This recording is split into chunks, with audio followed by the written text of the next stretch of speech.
Vous écoutez La Story, issue de l'épisode S811 du podcast Faut pas pousser les ISO, diffusé le jeudi 6 juin 2024.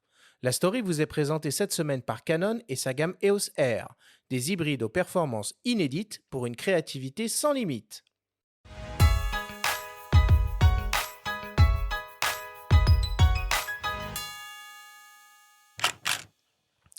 Le pays du soleil levant se trouve ces jours-ci au carrefour de plusieurs actualités en lien avec la photographie. Et là, nos auditeurs se disent c'est un peu le cas toutes les semaines. Il est vrai que nous évoquons régulièrement les nouveautés matérielles qui émanent des constructeurs de l'industrie photo, majoritairement gouvernés par le célèbre drapeau blanc à disque rouge. Cette fois pourtant, les autorités nippones mettent un voile sur les objectifs, littéralement. La municipalité de Fujikawaguchiko a pris la décision de masquer la vue sur le plus haut sommet du pays depuis un hotspot devenu trop facilement identifiable pour les visiteurs qui s'y rendent en masse depuis le début de l'année alors que le pays fait l'objet d'un record de fréquentation. Pour contrer le surnombre, l'indiscipline et dissuader les touristes d'immortaliser le mont Fuji à cet endroit, un filet noir de 2,50 m de haut et 20 mètres de long a été installé. Avant cet épisode, le Japon avait durci la législation à Kyoto, dans le fameux quartier des geishas.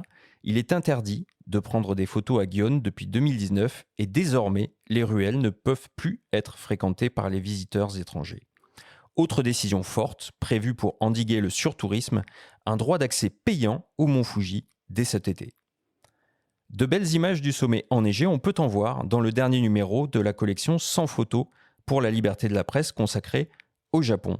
Le mont Fuji apparaît dans le cadre d'une fenêtre sur une composition signée Pierre-Élie de Pibrac, sous la forme d'un reflet noir et blanc sur une image de Werner Bischoff ou encore à travers le pare-brise d'un camion sur un cliché de Julie Glasberg.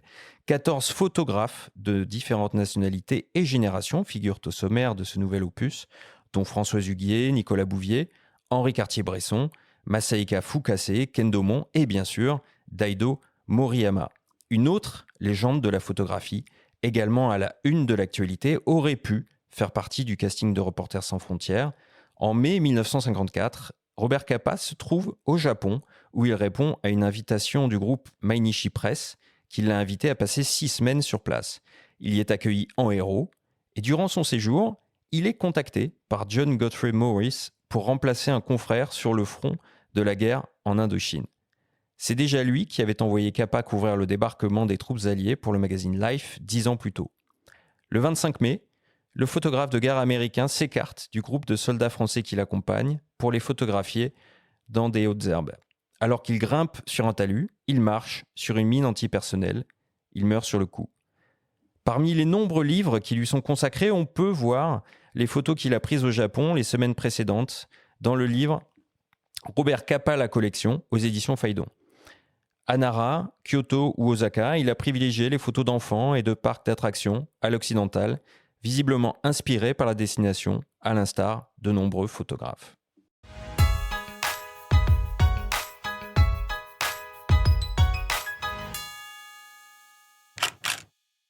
Alors figure-toi que je le connais, ce spot au Japon, pas si loin, accessible facilement depuis Tokyo pour aller faire une taufe du mont Fuji. C'est assez naze en fait parce que c'est le parking d'une épicerie. Oui, d'une épicerie Lawson, et c'est normal que tu le connaisses puisque tout le monde le connaît désormais, puisque cette fameuse épicerie Lawson, qui est bien connue des gens qui vont au Japon en général, parce qu'on peut acheter pas mal de petits trucs à toute heure, à grignoter notamment. Le problème, c'est que cette épicerie, elle apparaît sur beaucoup de photos au premier plan, et on a déjà parlé de ce phénomène de lieux pollués, avec notamment Johan Lolos qui nous parlait du Wanaka Tree en Nouvelle-Zélande, qui est surphotographié, surfréquenté. Et là, on a appris que ce filet, à peine installé, est déjà troué de partout, déjà détérioré, qui va être bientôt remplacé par un obstacle d'un matériau plus solide, a annoncé le maire de la ville. Bon. Le Japon, c'est un truc qui te passionne, qui t'intéresse, qui revient souvent, les voyages au Japon, dans les discussions que vous pouvez avoir avec vos clients?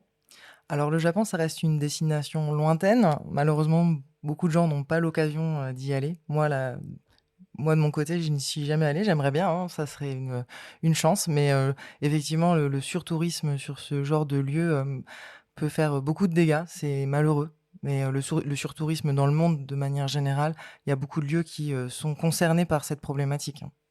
Oui, il y a des lieux comme le Machu Picchu qui ont instauré des quotas pour accueillir les visiteurs. Mais ça permet de... Et Venise aussi, là, qui met une taxe. Absolument, il y a des taxes qui... tu vois, pour le Mont Fuji, ils vont faire payer l'accès cet été. On est obligé d'en passer par là, finalement, pour juguler un peu tout ça. Pierre-Marie, est-ce que tu es prêt à payer pour accéder sur des sites touristiques et ramener une photo carte postale? Ah non, moi, je veux bien même payer pour que les gens n'y aillent pas, moi. Carrément. Si on pouvait laisser le Mont Fuji vivre sa vie tranquille, ça nous ferait des vacances quand même, je pense. Mais bon, ça c'est mon avis, hein, je suis peut-être un peu tranché. Non, mais je pense que c'est vrai que le surtourisme, ça pose un problème, et avec les réseaux sociaux, ça accentue Je pense pas que ça accentue le phénomène, ça accentue la vision de ce phénomène, c'est-à-dire qu'évidemment, ça permet de voir que les gens sont tous allés au même endroit. Après, bon, est-ce bien, est-ce mal? Bon, c'est comme tout le reste, hein. Faut savoir un petit peu raison garder, quoi. Et juste au sujet de cet album RSF qui est consacré au Japon, hein, hasard de l'actualité, coïncidence, il sort le 6 juin, donc jour de diffusion de cette émission. Et à l'intérieur, il y a un très très beau texte d'Amélie Nothomb, hein, qui parle Japon, qui connaît très bien les mœurs de ce pays, sur la politesse, écrit avec pas mal de malice et d'ironie. Et il y a un article très intéressant qui est signé Émile Pacha Valencia, qui est en forme de réflexion sur la juste distance à adopter en tant que photographe au pays du soleil levant. Je vous conseille vraiment de le lire, c'est très très intéressant. Bon, et puis pour tous les amoureux de photos qui ont la chance d'aller faire un petit séjour au Japon et de passer par Tokyo, renseignez-vous. Il y a des magasins photos absolument délirants à Tokyo, que ce soit pour du neuf, pour de l'occasion. Enfin, Benjamin, il faudrait un jour qu'on fasse une émission sur ces magasins photos légendaires. On peut le faire à travers le monde, hein. Il y a des magasins Il y en mythiques a à aux New York, États-Unis, B&H, bien sûr. À Tokyo, c'est assez impressionnant. Ok, merci pour cette story cette semaine.